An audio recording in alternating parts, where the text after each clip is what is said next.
Hey y'all, and welcome to the Max. I am going to be in the kitchen today and I cannot wait to show y'all what I'm doing. So this is going to be a step-by-step video on how to pressure can chicken. Yes, I said chicken in a jar. It is great. It's fast food and it's not as hard as you think. So I want to start off and show y'all some things that you need before we get started, so you will have everything that you need before you even get started.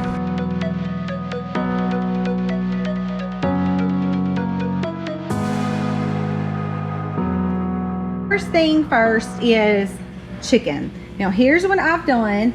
As you can see, I've already been cooking my chicken. I just put my whole chicken down in the crock pot, filled it up about halfway with water, cooked it on high for multiple hours. Then I come in and deboned my chicken. Here is all my meat. So in order to can chicken, you need chicken. Here are the ones that's gonna go on after. This will be for my next batch.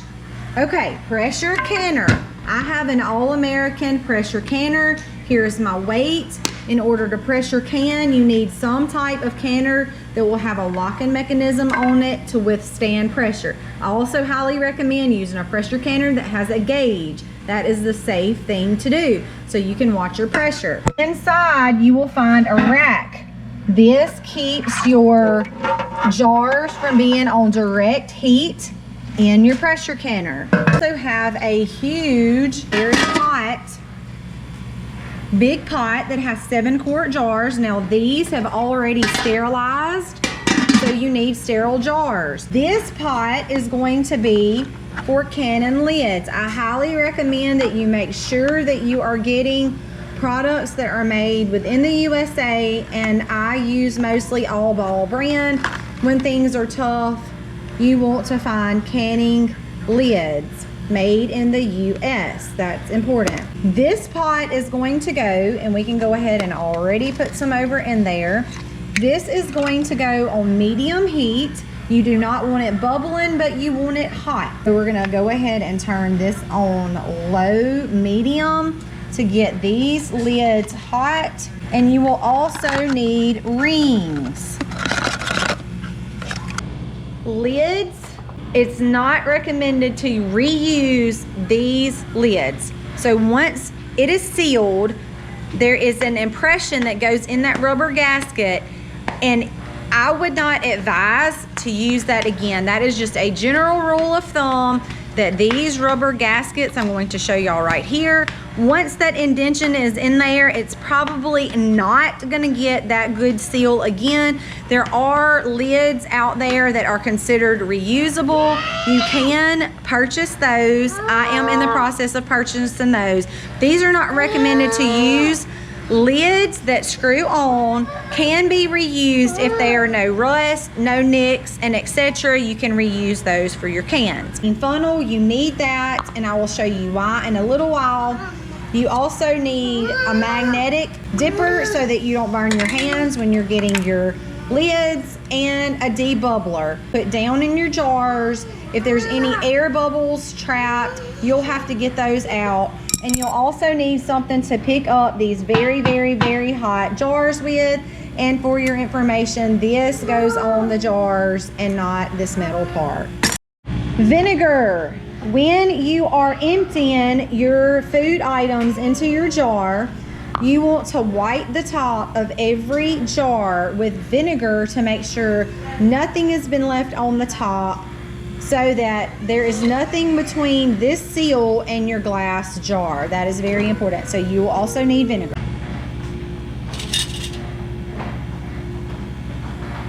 This is a perfect example of one not to use. Do you see that little nick in this one? I will not be using that one. It will go to the sink to use on our jars around the house. You want to check them and make sure there's no rust, no nicks, because you want that to go completely down around every surface without any interference whatsoever. You will also need all of the ingredients to whatever you're canning, if you're canning, because I'm giving some general information about canning in general as well. I highly recommend the Ball Blue Book. If you don't have one, they're not very expensive, and I do recommend that you do that and follow the instructions. We are going to be following the instructions in this book, and I know that for my chicken, I will also need water, which I will be getting out from my jars that is very hot when I add my chicken, and I know that I will need salt. But before I get into how much and all the details, I just want you to know you need all of those ingredients before you even get started. Something that you're going to see in your book is going to discuss raw pack and hot pack. For this video, I'm doing hot pack. Now let's discuss the differences. Raw pack means you're basically doing chicken raw, and everything that you're going to be doing is cold. What I'm doing for my video today is going to be hot pack, which means everything I'm doing is going to be hot. My chicken will be warm, my water will be warm, my jars will be hot, my lids will be hot, and it will be going over into my canner, which will also be hot. If you were doing raw, or if you were doing a cold pack technique, it would be just the opposite. Basically, everything that you would be doing would be considered cold or not hot.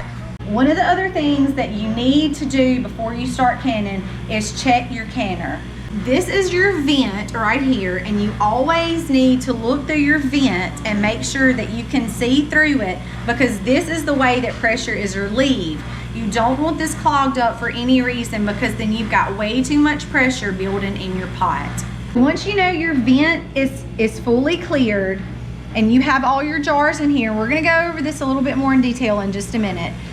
This pressure is going to build up. You're going to watch this steam. Then you're going to, we're going to go over this again. The steam is going to come out. You're going to time that. You'll watch your weight. You'll put your weight on. But this is going to be key. When this starts going and your pressure builds up, then you're going to set your time. How do you know how much time? That's why I told you about the Ball Blue Book, because that's going to tell you for your quarts, your pints, whatever you're canning, there is a certain amount of time. Now with our chicken, it is going to be a long while. Most of our peas, beans, things like that, 30 to 45 minutes. When you're talking meats, usually you're an hour to an hour and a half, and our chicken is gonna be an hour and a half.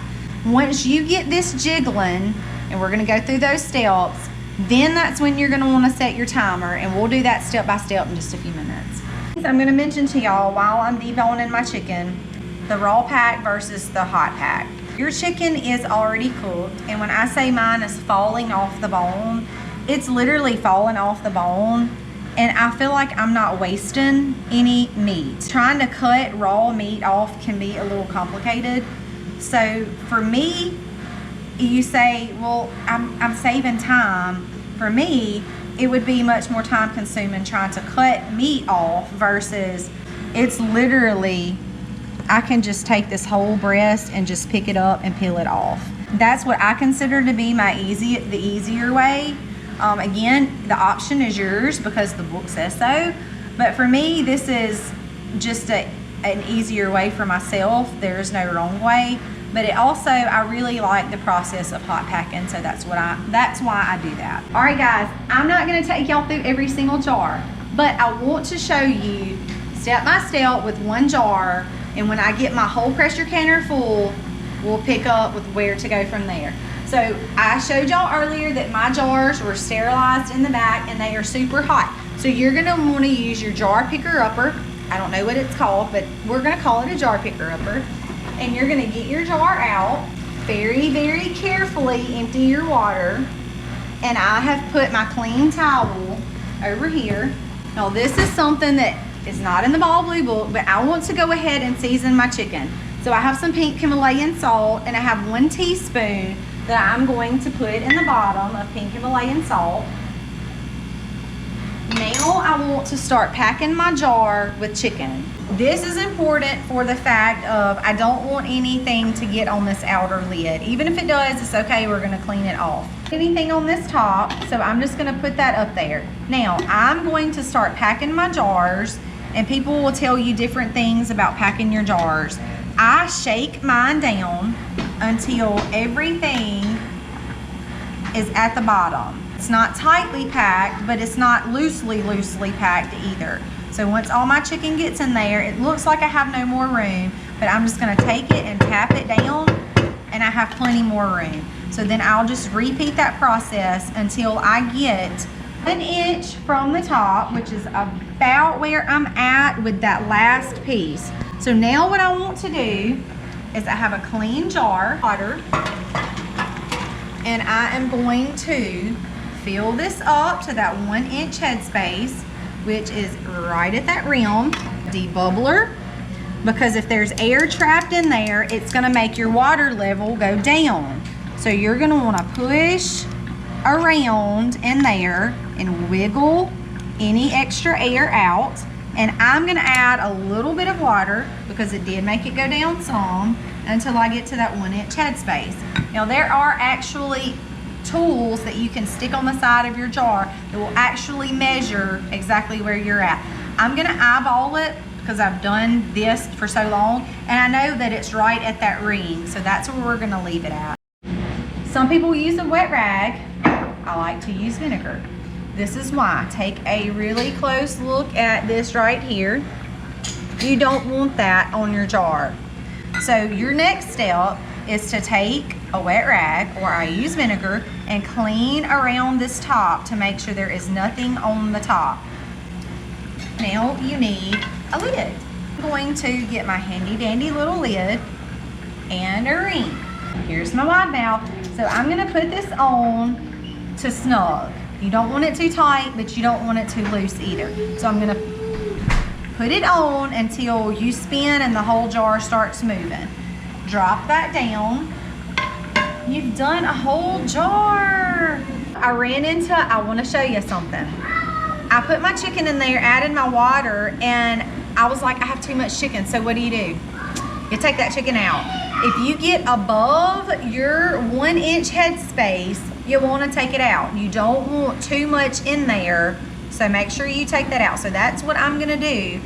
I poured my water over in there and realized I have a little bit too much, so some of it needs to come out. And I'm just gonna shake that around, and now we're good to go. I will clean the top again. One of the differences with hot water bathing versus pressure canning.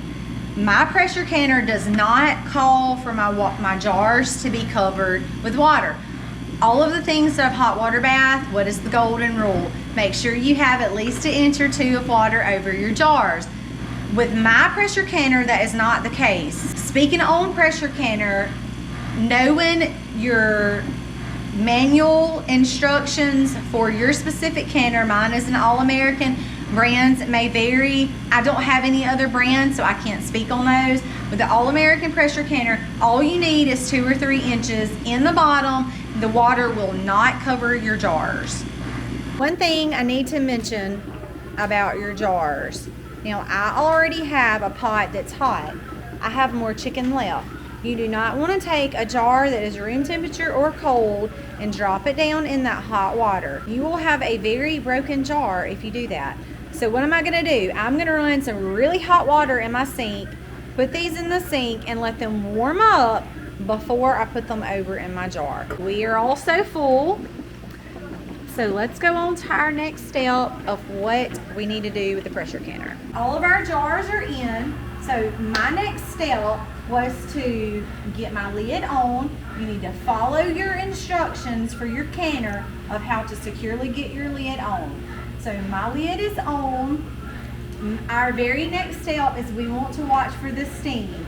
Now mine has been on high. I want to leave it on high, and we're going to be watching for this steady steam to come up out of the vent. So that is our very next step.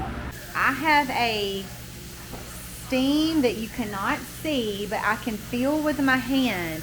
It is a very nice steam coming out. So now I'm going to set my timer for 10 minutes and let this steam, you can't see it on the camera, so I'm not even going to try to show y'all, but if I look up into my light, I can see this is steaming very, very well.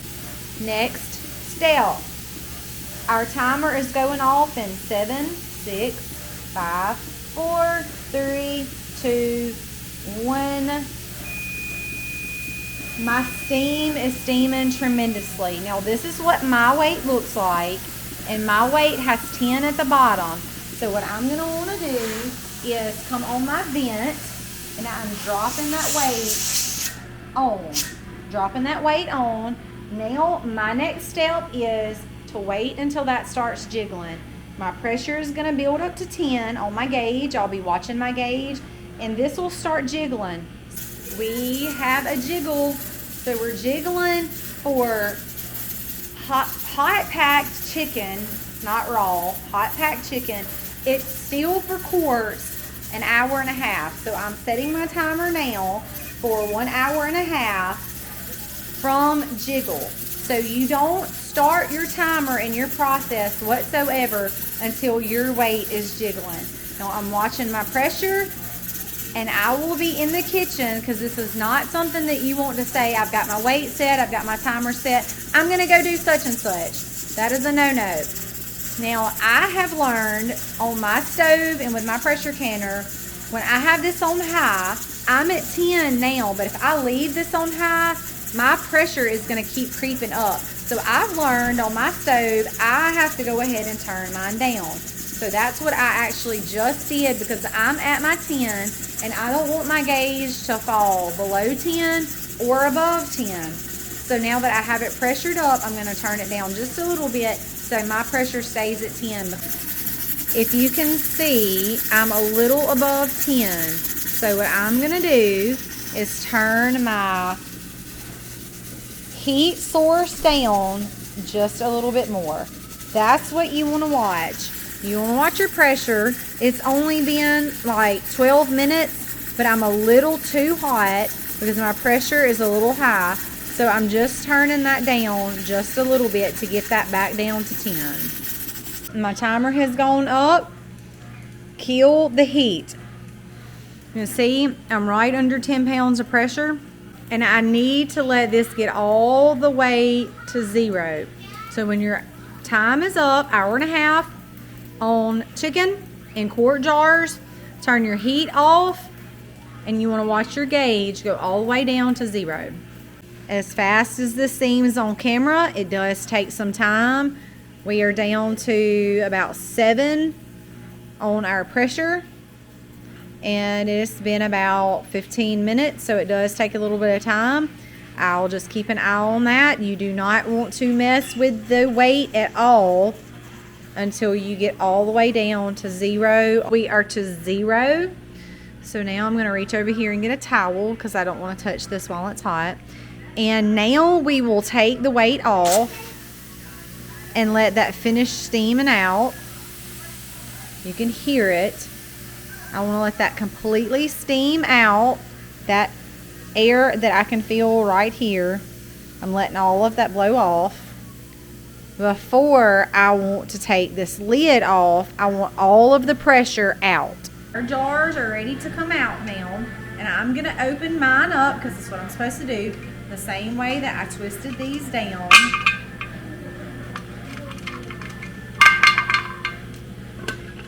Open it up your way, but because Harley's behind the camera, I'm going to open it up this way so it doesn't come towards either one of us because it is still very hot. And I'm going to pick up a jar and show y'all what it looks like. I have a towel set over here on this counter that I'm going to bring it to let it start cooling down, because my water in my jar is going to boil for a while. There is our chicken. That is just how hot those jars are, that it is still boiling in the jar. So there's our 7 jars. A few things you need to remember. Once you have your jars resting over on your counter, leave them alone. After about 12 hours, I usually wait at least 24, but you need to wait at least 12 hours, or at least till they've cooled down to room temperature. My rule of thumb is to leave them alone for 24 hours. Then I take my lids off and write on them Usually what's gonna seal is gonna seal by the time they're down to room temperature. I leave mine for 24 hours. Take my lids on, right them, wipe my jars down, wipe the tops off just with a cool wet rag. Just if anything was to come out from under the lid while you were cooking it, I just kind of clean all that up. Label what it is with the date before I put them up into storage. My cans, I do not, and this is again personal preference, just like how long you leave the lids on. They at least need to be room temperature. I do not store with the lids. Some people say it's not that big of a deal. Here in the South, it gets very humid and hot, and to me, that I agree with the genius that said that encourages the rust, which you don't want on your lids. You don't want this to become rusted with the lid and the ring to get rusted together in case it creates a false seal or messes up your seal from the rust. So it is my opinion to take the rings off of the lids once they have fully cooled down, at least, or the next day.